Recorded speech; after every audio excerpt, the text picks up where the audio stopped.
Yo, welcome back to another episode of On the Spot Sports. I'm Jack, and today's episode we are joined by a very special guest, current professional hockey goaltender with the Pee Dee IceCats in the FPHL, Matt Sayles.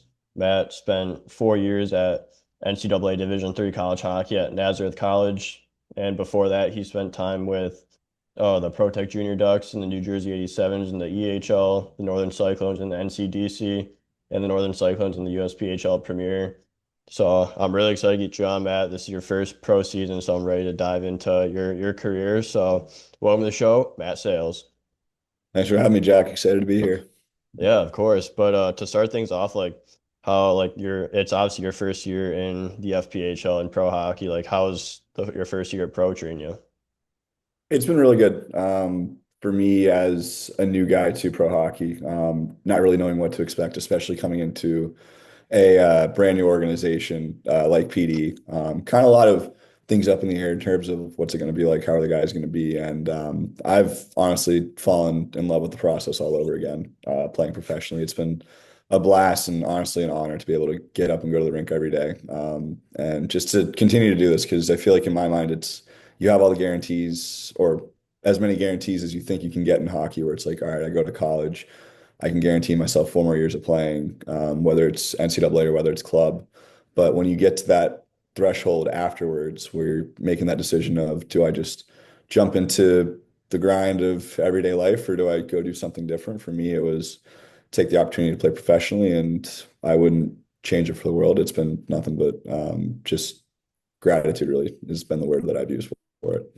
Yeah, that's huge. That's awesome because like you said, like you're guaranteed in college 4 years, and then you don't know what's gonna happen, especially when you get to the pro ranks. Like you know how it goes. Like the Fed changes every single day. You don't like it's day to day at in that league. So you're doing day to day. Like you never know what could happen the next day or the day after. So you just gotta live it and just love the grind.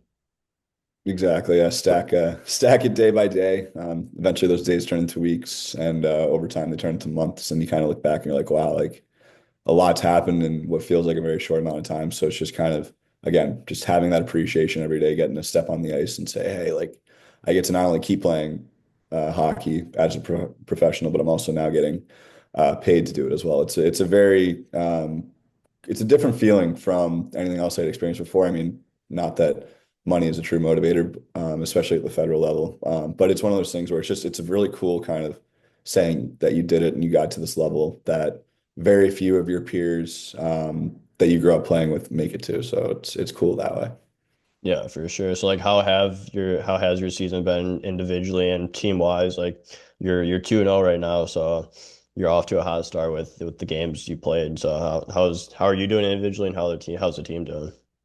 Yeah, it's been good. I mean, I've been really fortunate, like you said. I've only got 2 games under my belt so far. Both were against Blue Ridge, which was a really fun team to play against as a goaltender, especially considering they shoot the puck from anywhere. That's a big strength that Yeah. Zemi preaches to his guys over there. So for me as a goalie, just to kind of get those shots early in games, especially my first start, to just see shots right away, just to get comfortable in the game. And then the second game was kind of the opposite, not as much action, and it was more so of a just stay mentally engaged, stay locked in, just really always be ready for the next shot because you never know what's going to happen, especially the pace of play and at this level. There can be a lot of breakdowns that happen quickly, and also too, just pucks are going to be bouncing everywhere.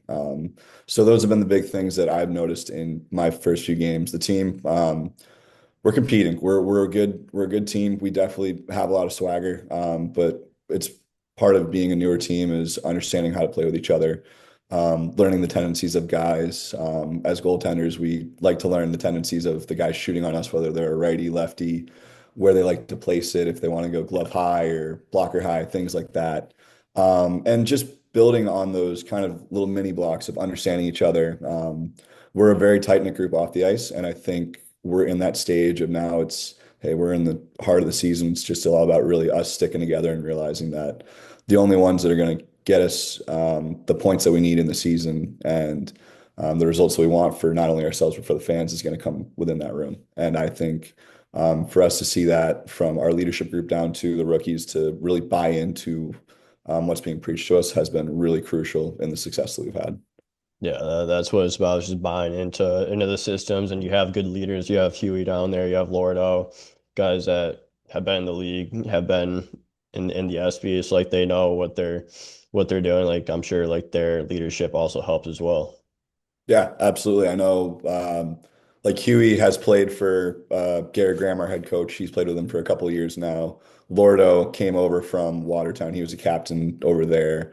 Another one of our assistant captains, Nick Gullo, he, I believe, is 7 years professional. So he has seen almost every situation you can imagine as a Yeah, professional. So using his experience and guidance has been really helpful for us. And then our captain, Nick Miguel Diaz, he has just been an awesome leader, very open, always willing to talk to the guys to help them out.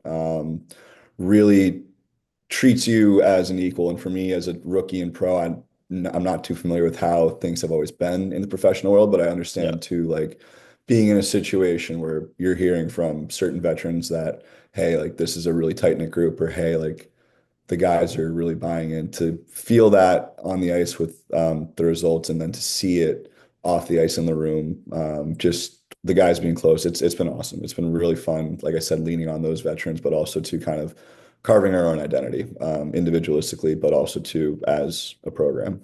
yeah, for sure. And like you also have a guy like Rico in front of you, and he's been through the league the last couple years, played for Motor, and he's a hell of a goalie. It's like what have been some of the things you've learned from him that you've learned throughout your first pro year?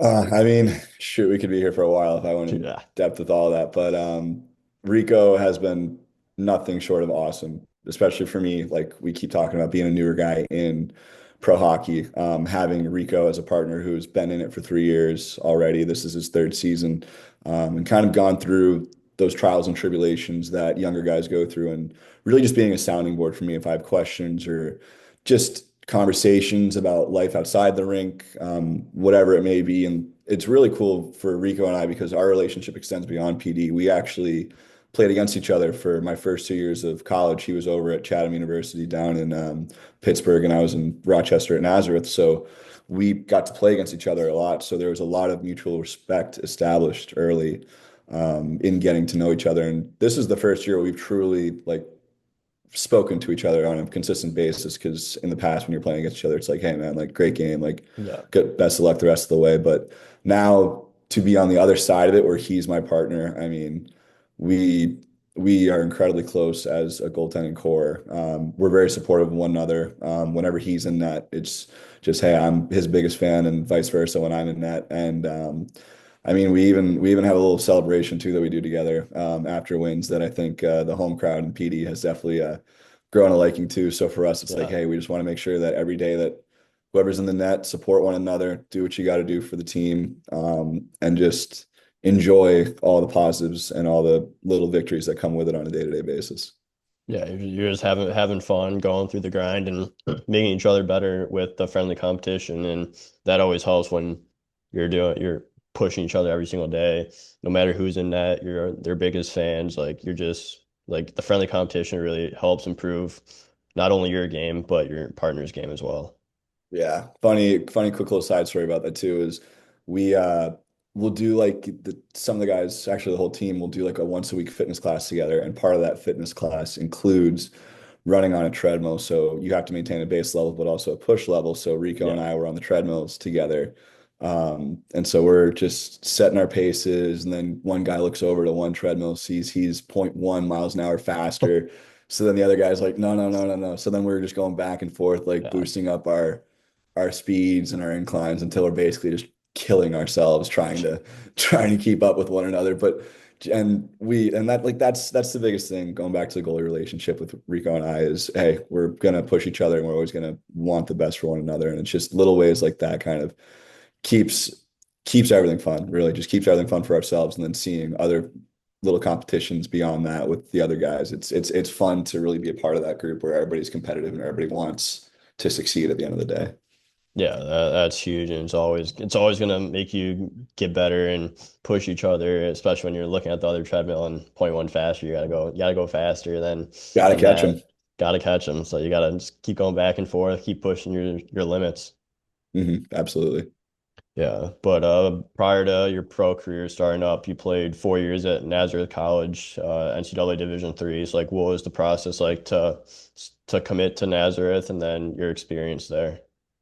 So being a 2000 birth year, my age out year of juniors actually was during COVID. So my 19-year-old year with Cyclones, we had gotten swept in the first round of playoffs a week prior to the whole world, it seemed, shutting down. So for me, I never had that awkward, like, oh, my season got cut short. It was kind of just like, all right, into the next off season. Now things were just different. So when I was able to find a team for COVID, I was like, all right, I'm going to hold on to this thing. And then the offers weren't coming in as quickly as I had hoped compared to other teammates who had rightfully deserved it. But I was like, okay, like I'm on age out. Like I want to also get mine too because I'm seeing everybody else get theirs.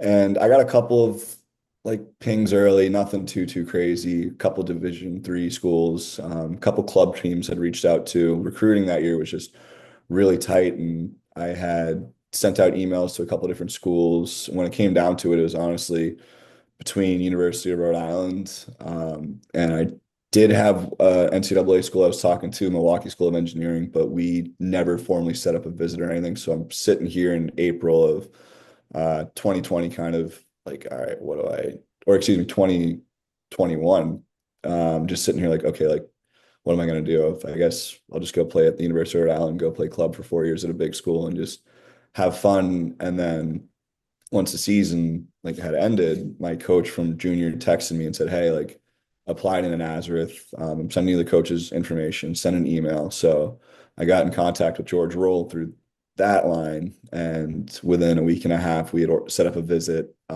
I went on my visit. I had known a couple guys that were already there at Naz that I played with in juniors or just had mutual connections, and I did my visit and everything felt right. And then it was just a matter of making sure that everything worked out on the dollars and cents side. And then once that was set up, then for me, it was just, all right, like, this is it. This is where I'm going. And it was, I'm glad I did it because it was another part of the country I had never been to before. Like I'd been to Buffalo for tournaments, but I'd never been to really Rochester or the upstate area. So to be up there for 4 years, it was a blast. I loved it. Yeah, and like you go in and your first year you play 22 games. So like what was like just you're not in the backup role, like you're actually getting games, getting right in the thick of things right away. So like what was that experience like just to get into the games right away and really like show that you can play?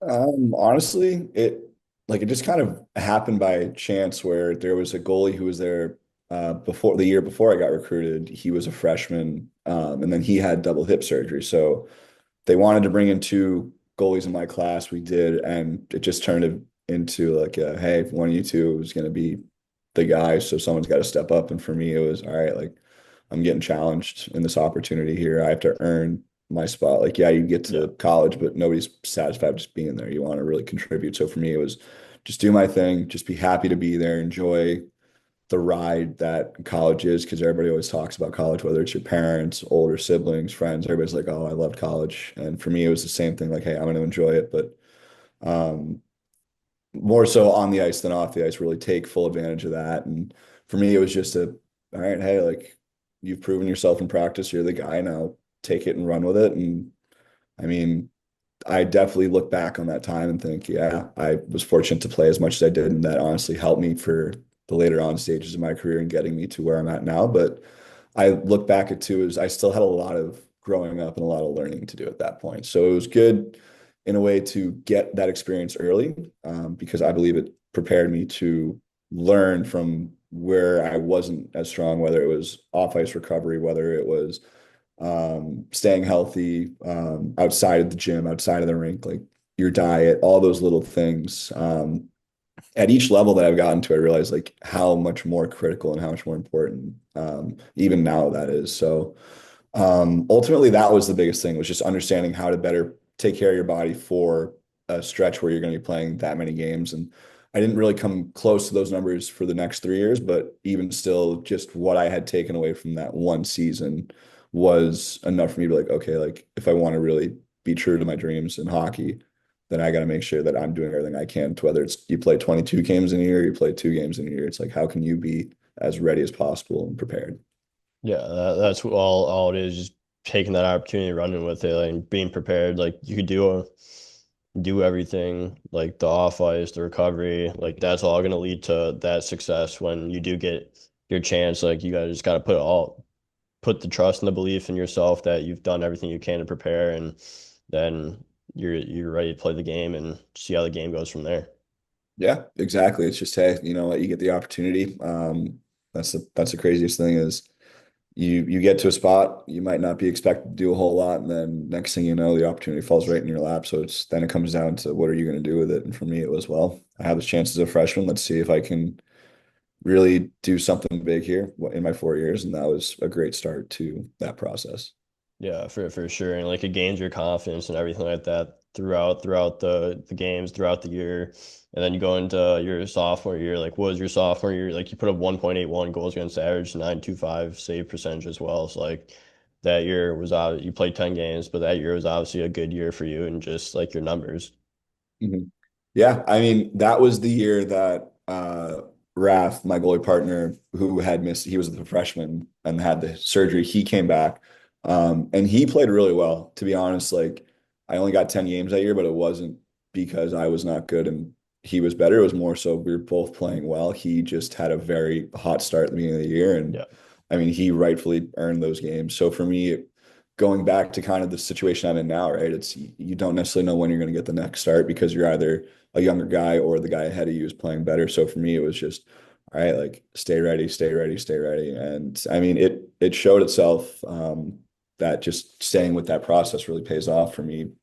I was able to get that 10th game actually came in our conference championship game. And it was one of those things where down the stretch, both of us were playing really well. So it could have been anybody's net for playoffs. And obviously, Raph had a few more games. So it was like, hey, like he's got a few more minutes. He's got a little bit more experience this year. Like we're going to run with him. And I was like, all right, like I'm not thrilled about the decision. Obviously, you're a Yeah. competitor, you want to play, but it's like, hey, you understand it. And it was just a matter of just because this is happening doesn't mean that you will have an opportunity. So for me, it came in the third period of our conference final. We're playing Utica, who's a Division III powerhouse, and they decided for that last 20 minutes to go to me, and I did my job and did what I had to do to keep the puck out of the net, and we made a great push as a group at the end there. But I mean, we fell short, but ultimately, again, just goes back to staying ready and being prepared, and especially too like when the team is playing so well in front of you, like that group we had that year, we were just so cohesive. Guys just knew what the other guy was going to be doing. We just knew how to just make all the right plays, be responsible in our own end. And it showed. I mean, as much as I want to take credit for those numbers, because it's like, oh, as a goalie, like you judge them on the numbers. It's like, Yeah. no, like a lot of that too is it goes back to my teammates that year, just really doing a good job of whether it's blocking shots or not taking penalties or just things like that that make our lives as goaltenders easier. They really executed on that. So a lot of that credit goes to those guys on that team. Yeah, it makes your job a hell of a lot easier when you're blocking shots, getting their sticks in the passing lanes, and all you gotta do is focus on the shots, especially if they're coming from like the perimeter and not anything too in the house in the slot. Like you'll take those all day. Yeah, absolutely, 100%. Definitely made my life easier. Cost me a little bit more that year in college just because it's like, hey, like you soak a shot for me, I'll get you a drink at the bar. So Yeah. while it took a couple licks that year, but it was for a great cause, so wouldn't Yeah. wouldn't change it at all. Yeah, that's a good cause. That brings even more chemistry and bonding to the team as well when you're setting up those Exactly. bets. I got you Exactly. with the drinks after. For sure. Yeah. Absolutely. Yeah, but then you go on the next 2 years and play at Nazareth. You play 14 and 12 games. So like, what were those final 2 years of your college career like? Because like it does, like you said, like everyone always says, like college is the most fun time that you'll have. So like you have 2 years left. Like what did you do those last 2 years to make it your best? I will say my junior year was a much better overall experience than my senior year. Junior year, similar situation. So we had the same tandem back, Raph and Yeah, myself. It was just now that year roles kind of reversed where, I mean, we always had the 1A, 1B, like for our rotation, especially the first half of the year, it was all right, like I always knew that Raph was going to be playing on a Friday. And then I always knew that I was going to be playing the Saturday games. Just it didn't really matter unless obviously the guy got a shutout. That's kind of Yeah. how it was going to go. So for me, just getting in that pattern and that rhythm and knowing like, hey, like we had a great game the night before, we got to make sure we keep that momentum, or hey, we had a tough one, like let's try to be a catalyst and rally the boys. And just again, like we were both playing well, and then I just got hot at the right time and was the guy down the stretch for us that year. And that was another great year again. Guys definitely were doing their job defensively, but I also feel like too that there were some times where I had to make a couple more saves that I probably shouldn't have. And that's totally fine because I mean, whether or not guys are soaking shots for you or you're bailing them out, that's just kind of how the game is. It's ebbs and flows and all things like that. And then my senior year, I had a good preseason games, and then I got hurt before our opener. I had a like an adductor pull, and it was just taking a little bit longer to recover. And by the time I did, I only ended up missing one full week. We had Elmira as our season opener. We won that game. And then the next weekend was Utica, and I tried to rush back. So I didn't get to start Friday night, but I went in for a relief, and I probably shouldn't have. But it's the way it was. It was your number was called. You had to step up. And from there, it was just we had a three goalie rotation. There was a lot of stuff happening with coaching changeover at Naz and our assistant becoming our head, and a lot of things going on where it was like, hey, like like obviously you got the older guys, but you also got to see how the younger guys are doing. So we ended up having a three goalie rotation for a little bit. And honestly, I wasn't playing my best when I got my games, especially the first half of the season.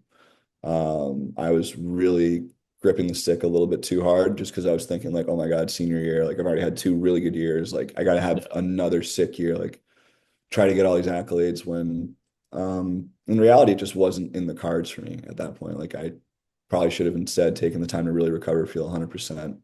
But I rushed it. I was anxious, jumpy, and again, not playing my best. And then Christmas happens, kind of just take the reset. And the second half of the season, I started to find my groove again. And then I was back to being the starter by playoffs. It was a lot more challenging of a year. I will say though, this wasn't my first time having that experience. My senior year of prep school, I was also so caught up in like, oh, I got to get to the mall, or I got to get to like the Yeah. NCDC or a team like that, just because it's like where I feel like I should go. And in reality, I wasn't paying any mind to my senior year and enjoying that. So, despite the results not being the way I wanted them to be my senior year in college, I realized that from the experiences I had had 5 or 6 years prior in high school, those allowed me to kind of realize like, hey, like you're not going to go down that same path and you're not going to be miserable again. Like enjoy college for what it is, right? There's obviously so much more to it than just the hockey side. Like Yeah. enjoy it. Like you're a good goalie. Like just relax, go have fun with your friends, go get your homework done, go do what you got to do. And like I said, it helped me recenter myself for the end of the year push. We got bounced in the first round to Chatham. So I hold that one against Rico, even though he wasn't even there. And yeah, I was actually fortunate to get a little bit of a stint with Blue Ridge at the end of my senior year. I had a couple of school obligations that I had to fulfill, but then I went for 2 weeks, 1 week during my spring break, and then never got a game just because the timing, the school and hockey side wasn't lining up. So it just wasn't going to work for me to stay down there for the playoff push like they had originally hoped. But for me, just to get those 2 weeks to kind of experience what this league was about and what professional hockey is and that next level, I'm glad I did it because that is something that I really believe helped prepare me for where I am now at PD is knowing that, hey, I got to experience what it was, but also too, it's like, I know I'm a good enough goalie that I will find my feet and I shouldn't lose my mind if I'm not having the best season. So that Yeah. was a really big focus. Yeah, that's good to get that experience, those experiences throughout college, and then that quick stint, 2 week stint in Blue Ridge, and you really see the pro game, and you're able to adjust into this year with PD. Like like you were 2 weeks in Blue Ridge. Like what did you learn throughout those 2 weeks just to better prepare you for this year?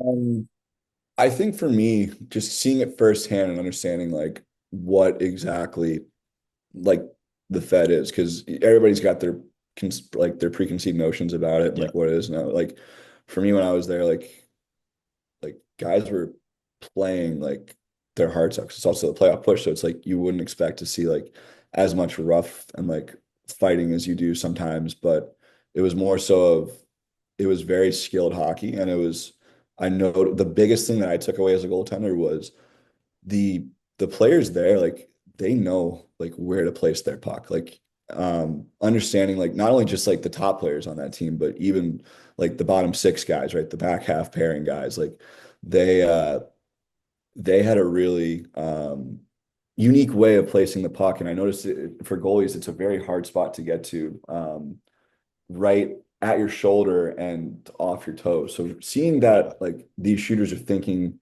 the game in terms of where they want that puck to go, it was really fascinating for me to kind of experience that. That would be one of the biggest things. But then also too, just the language, right? Like there's such an emphasis on defensemen, their toe caps, like how they should be pointed, how you want to run certain regroups. Like it's not just the same run in the mill regroup pattern that every team runs. Like there's methodology and there's thought and there's true like there's application of IQ. And Yeah. you see it, the players that have the IQ and that stick with it, they're the stronger players in this league. And getting that taste, especially in a playoff push where it's like you need your best players to be your best players and everybody else to also be your best players. Like that was probably the best part of that whole experience for me.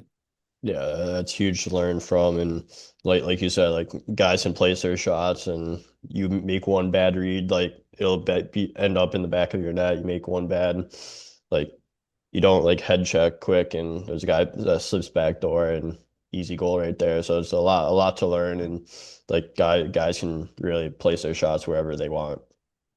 Yeah, 100%. It's definitely it's not what I expected, and it was that's for the best, honestly, that I was having to again learn new things and Yeah. keep having to adapt my playing style to make sure that I could do what I needed to do to perform at this level.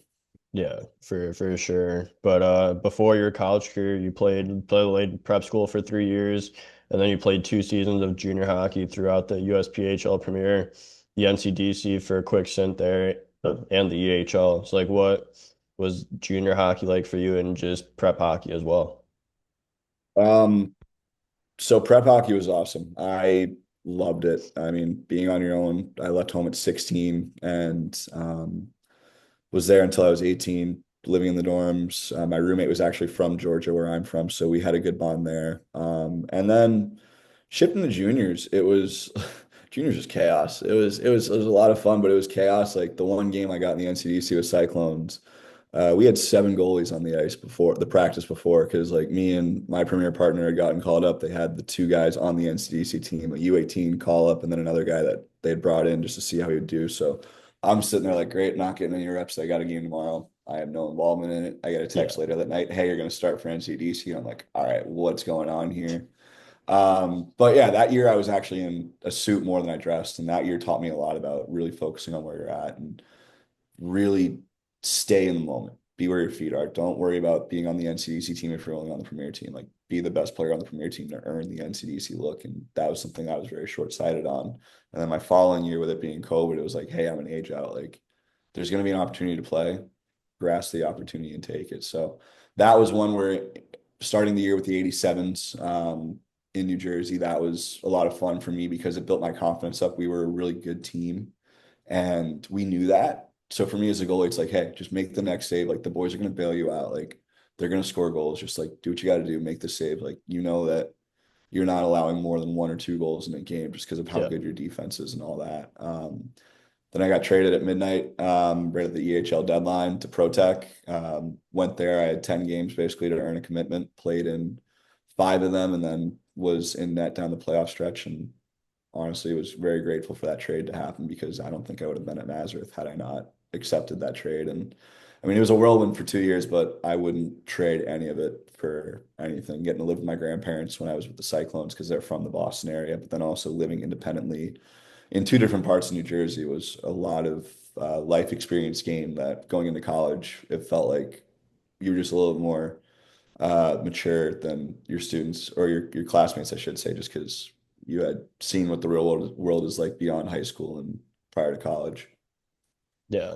And like just throughout those years, like especially if it's like chaotic like that, you learn so much and from from living with your grandparents to living with the billet by individually by yourself, like you learn so much about the real world. You have to mature quickly and it just shows like when like the off ice stuff shows when like you do get in those situations where guys that some other guys don't have. Yeah, absolutely. It was just, I mean, I've always looked at my career to this point, especially now that I'm playing pro. It's like, hey, survival of the fittest. If you want it bad enough, you're going to find a way to do it, whether Yeah. it's training harder, skating harder, or just clearing the mental, whatever you got to do, as long as you can have the opportunity to keep doing it. That's been my biggest thing. And that's why I approach it every day with gratitude. Yeah, like what is your mindset like from what you learned from junior hockey to college to pro now? Like what's your mindset like to give you the best chance to win the day? Uh, Honestly, I think for me, it's you look in the mirror, right? Like I'm 25. There are people that I went to high school with in Georgia before I went to prep school that are getting married and have kids. It's kind of mind blowing. So for me, it's just, hey, like, you know what? This is the path that I chose. I want to really make the most of it because I mean, you get to juniors, you want to get to college, and then college, you never really know what's going to happen after that. So for me, it's Yeah. just been, hey, like, you're in a unique opportunity that your classmates they chose to not take because they wanted to do other things in their lives. And honestly, I fully support them doing that. But for me, it was, hey, I want to really experience this and enjoy it for what it is. And as a guy who's don't know how long I have in this game, it's I want to make sure that every day I'm at the rink, it's you give it your best, you give it your best effort. And my thing is I just try to have fun and smile. You know, just I used to be a very tense goalie, even before games, and now it's kind of like, hey, like go through your routines, go do what you got to do before a game, but like don't block yourself out of the world completely by having a hood on and your headphones in the entire time. Like just Yeah. soak it all in. Really embrace where you are, embrace the locker room, embrace the arenas that you play in, just embrace the whole process. Because when I look back on this in 10 years and think I'm glad I did this because it provided me with so much life experience and just things that you can't replicate. Yeah, just got to enjoy the moment, enjoy the grind, trust in yourself and everything will work out. Like you're chasing the dream to the best of your ability and that's all you can do and what you dreamed of as a kid. So you're doing it right now. Exactly. Absolutely. It's just that. Just enjoy the ride. Don't get too high. Don't get too low. Just be ready when your number's called and make sure that you leave it all out there. Yeah, exactly. But like, what's some advice you'd give the younger generation? Like, I know we just brought in a lot of different stuff. Like, have fun, enjoy that process. Like, if you had like to summarize everything in like one